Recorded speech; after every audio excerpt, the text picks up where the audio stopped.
2001년 2월 12일 열렸던 NBA 올스타전. 동부 컨퍼런스 대표로 출전한 앨런 아이버스는 높이의 극심한 열세에도 불구하고 서부 컨퍼런스에 대항하여 4쿼터에만 15득점을 몰아치며 팀을 승리로 이끌게 됩니다. 이후 아이버스는 올스타전 MVP에 선정되었고, 농구는 신장이 아닌 심장으로 하는 것이다 라는 인터뷰를 남기며 농구에 대한 자신의 열정을 표현했죠. 아이버슨의 인터뷰는 전세계로 퍼져나갔고 수많은 농구 팬들의 심금을 울렸습니다.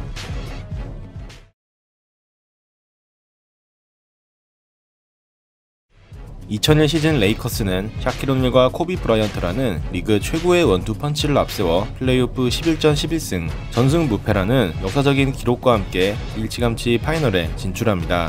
이쯤 되면 과연 누가 LA 레이커스에 맞설 수 있느냐는 의문이 들기에 충분했습니다. 한편 동부 컨퍼런스는 앨런 아이버슨의 필라델피아가 컨퍼런스 우승을 차지했는데요. 당시 필라델피아의 정규 시즌 성적은 1위였지만 아이버슨 원맨 팀의 한계에서 벗어나지 못했던, 다시 말해 전력이 좋은 팀은 아니었습니다. 실제로 필라델피아는 플레이오프 2라운드와 컨퍼런스 파이널에서 상대를 쉽게 제압하지 못하며 7차전까지 이어지는 장기전을 치렀죠.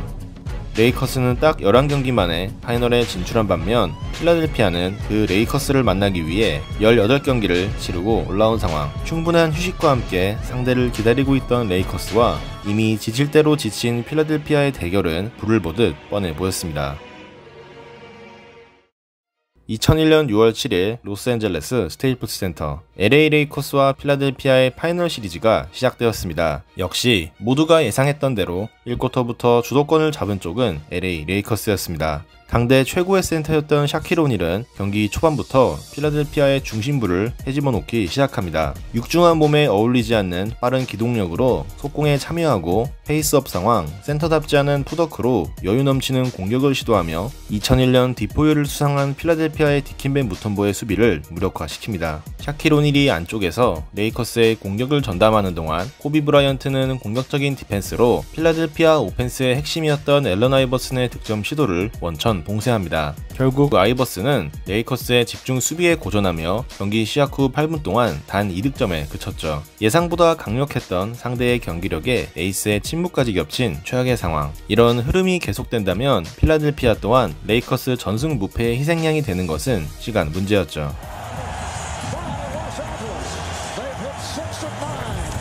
그러나 양팀의 파이널 스타팅 라인업 10명 중 신장이 가장 작았던 앨런 아이버슨은 그 누구보다도 심장이 컸던 선수였습니다. 1쿼터 4분경 코비 브라이언트의 수비 위로 미드레인지 점퍼를 성공시킨 아이버슨은 고난이도의 페이드웨이 점퍼까지 꽂아 넣으며 서서히 0점을 잡기 시작합니다. 쿼터 초반 부진했던 에이스의 경기력이 살아나면서 필라델피아는 13점 차까지 벌어졌던 간격을 빠르게 좁혀나갑니다. 아이버슨은 여기에 멋진 속공 패스로 처져있던 팀의 분위기를 끌어올립니다. 이 시점 아이버슨의 물오른 퍼포먼스는 코비의 공격적인 수비만으로는 더 이상 봉사할 수 없는 수준이었죠. 그 결과 10득점을 몰아친 앨런 아이버슨의 활약 덕분에 필라델피아는 1쿼터 종료 직전 1점 차로 간격을 좁히게 됩니다. 레이커스와의 파이널 시리즈 직전까지 아이버슨은 11곳의 부상을 당한 상태였습니다. 뛰는 것 자체가 기적인 수준이었죠. 그러나 부상 투혼을 동반한 아이버슨의 득점 행진은 2쿼터에도 계속해서 이어졌습니다. 150kg의 거구 샤킬 오닐 앞에서 주저앉고 공격을 시도하여 자유투를 얻어내는 아이버슨. 에이스의 집념이 동료들의 마음을 움직이게 만든 걸까요? 경기 내내 오닐에게 당하고만 있었던 무턴보가 응수하는 훅샷을 성공시킴에 이어 벤치에서 출전한 맷 가이거가 2쿼터에만 8득점을 기록하는 깜짝 활약을 펼치며 필라델피아는 홀로 외롭게 싸우던 에이스의 헌신에 화답합니다. 아이버슨은 쿼터 막판 3점슛까지 성공시키며 마침내 전반전에만 30득점을 기록하게 됩니다. 한편 레이커스의 경기력은 여전히 좋지 않았습니다. 플레이오프 평균 30득점을 기록하던 코비 브라이언트가 침묵하고 있었기 때문이었죠. 1쿼터부터 극심한 야투난조에 빠졌던 코비는 2쿼터에도 단 2득점에 그쳤고 경기 초반 성공적이었던 아이버슨 수비에도 실패하며 공격과 수비 모두 최악의 모습만을 보여줬습니다. 그나마 샤킬 오닐이 11득점으로 꾸준히 자리를 지켜주었다는 점은 불행 중 다행이었죠. 적어도 이날만큼은 앨런 아이버슨과 코비 브라이언트의 명암이 완벽하게 갈린 날이었습니다. 56대 50, 6점 차의 리드를 잡은 필라델피아는 후반전을 대비한 휴식에 들어갑니다. 전승 무패를 달리던 레이커스에게는 다소 어색한 상황이었죠. 확실한 건 당대 최강의 팀에게 굴욕을 안겨준 것은 가장 작은 선수의 심장에서 나온 담대한 퍼포먼스였다는 겁니다. 급물살을 탄 필라델피아의 공세는 3쿼터에도 이어졌습니다. 멋진 엘리웁 패스를 통해 동료의 득점을 만들어낸 앨런 아이버스는 데릭 피셔의 수비 앞에서 점퍼를 터뜨리며 전반전에 슛감을 이어갔고 3쿼터 초반 샤킬 오닐의 블록 시도를 뛰어넘어 득점을 성공시키는 명장면까지 연출합니다. 리그 최고의 센터 앞에서 이런 과감한 돌파를 할 수 있는 선수가 과연 몇 명이나 있을까요? 3쿼터 7분경 아이버스는 코비의 수비를 무력화시키는 점프샷으로 38득점째를 기록합니다.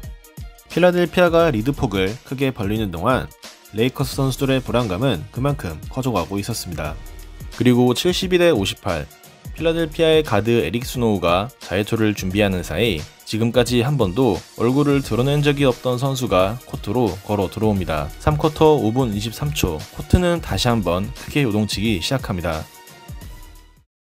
3쿼터 중반 레이커스의 명장 필 잭슨 감독은 터란루를 아이버슨에 붙이는 초강수를 둡니다. 한낱 가비지 멤버에 불과했던 터란루가 마주하게 될 상대는 리그 최고의 득점왕 바로 앨런 아이버슨이었죠. 일생일대 최고의 기회를 잡게 된 무명 농구 선수의 눈은 또렷이 빛나고 있었습니다. 터란루는 별다른 강점이 없는 평범한 벤치 선수에 불과해 보였지만 아이버슨과 흡사한 체구와 스피드를 갖췄다는 장점을 가지고 있었고 좀처럼 제어가 되지 않던 아이버슨을 막아내기 시작합니다.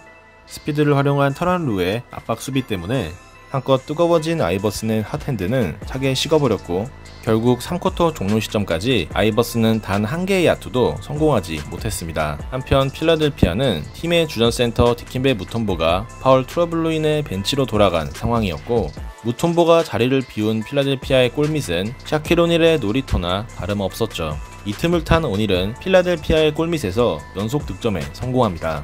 골밑 폭격으로 3쿼터에만 18점을 몰아친 샤킬 오닐의 존재감과 수비에서 최고 효율의 퍼포먼스를 보여준 터란루의 활약 덕분에 활력을 되찾은 레이커스는 경기의 주도권을 가져오며 15점 차까지 벌어졌던 경기를 3쿼터 종료 시점 2점 차까지 따라붙는데 성공했습니다. 다음 쿼터를 위해 잠깐의 휴식 시간이 주어졌지만 앨런 아이버슨이 스스로 해답을 찾기에는 너무나도 짧은 시간이었습니다. 9분 40초 터란루 앞에서 3점슛을 성공시켜보지만 이것은 그의 4쿼터 마지막 득점이었죠.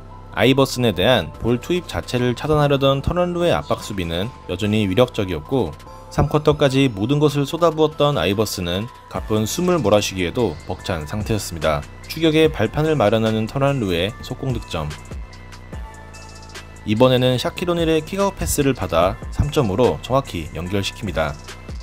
천재 1호의 기회를 잡은 무명 선수의 간절함은 필라델피아를 점점 궁지로 내몰고 있었습니다. 그 사이 위닝 멘탈리티를 갖춘 레이커스의 농구는 차츰 제자리를 찾아가기 시작합니다.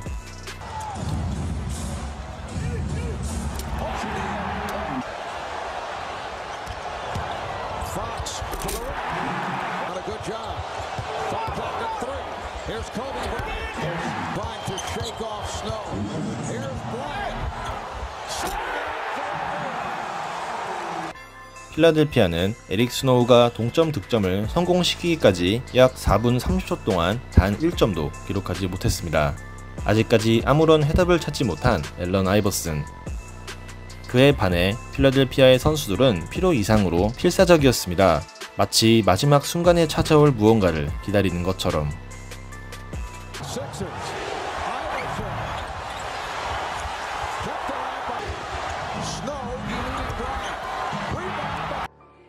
한편 늘 이기는 상황에 익숙했던 레이커스는 이 순간이 굉장히 어색했을 겁니다. 역사상 가장 압도적인 선수도 훗날 또 한 명의 전설이 될 선수도 이 상황에서 확실한 해결책을 제시하지 못했죠. 4번의 동점, 12번의 역전. 서로에게 치열했던 두 팀에게 48분은 너무나도 부족한 시간이었습니다. 극한까지 내몰린 그들을 기다리고 있는 건 승부를 내기 위한 연장전. 이제 선택 하나하나가 결과를 바꾸게 되는 클러치 타임만이 남았습니다. 레이커스는 연장전이 시작되자마자 샤킬 오닐과 코비 브라이언트의 득점을 통해 5점 차로 달아나는 데 성공합니다. 필라델피아는 앨런 아이버슨이 터란루의 끈질긴 수비에 막혀 고전하는 사이 라자벨이 핑크롤 레이업을 성공시키며 막혀있던 득점의 혀를 뚫어냈고 오랜 침묵에 빠져있던 아이버슨이 자유투를 얻어내며 마침내 1점 차까지 따라붙습니다. 이제 남은 시간은 1분 30여 초, 점수는 99대 98. 한 레이커스 선수가 샤킬 오닐과 코비 브라이언트의 패스 요청을 무시합니다. 달아나는 득점이 반드시 필요했던 레이커스에 찬물을 끼얹은 선수는 4쿼터까지 팀의 분위기를 이끌었던 게임 체인저 터란 루였습니다.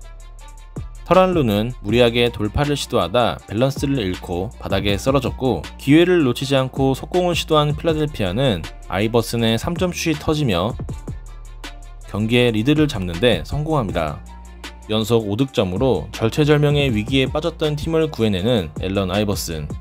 반면에 레이커스는 이어지는 포제션에서 턴오버를 범하며 중요한 공격권을 날리고 맙니다. 경기 종료 50여 초 전, 코트 오른쪽 코너에서 볼을 건네받은 앨런 아이버슨, 그리고 그를 막아서는 터란 루.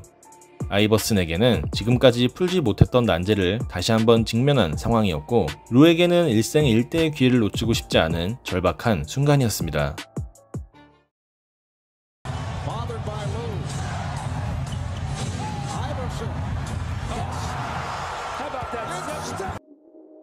크로스오버 후 스텝백 점프샷을 성공시킨 앨런 아이버슨이 터란 루의 위를 넘어 지나갑니다.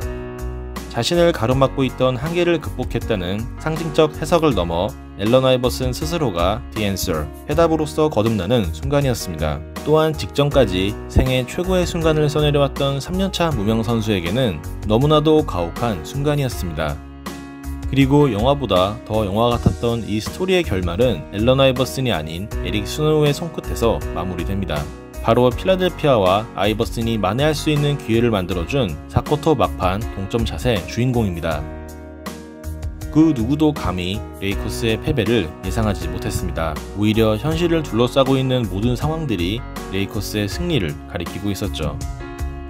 하지만 필라델피아는 적의 심장부에서 의미 있는 승리를 만들어냈습니다. 그 중심에는 48득점을 기록한 앨런 아이버슨이 있었죠. 비록 필라델피아는 이후 4경기를 내리 패배하면서 파이널 준우승에 만족해야 했지만 전승 무패의 레이커스의 유일한 1패를 안긴, 그리고 NBA 파이널 역사상 가장 위대한 1승을 기록한 팀으로 기억될 것입니다. 농구는 신장이 아니라 심장으로 하는 스포츠다.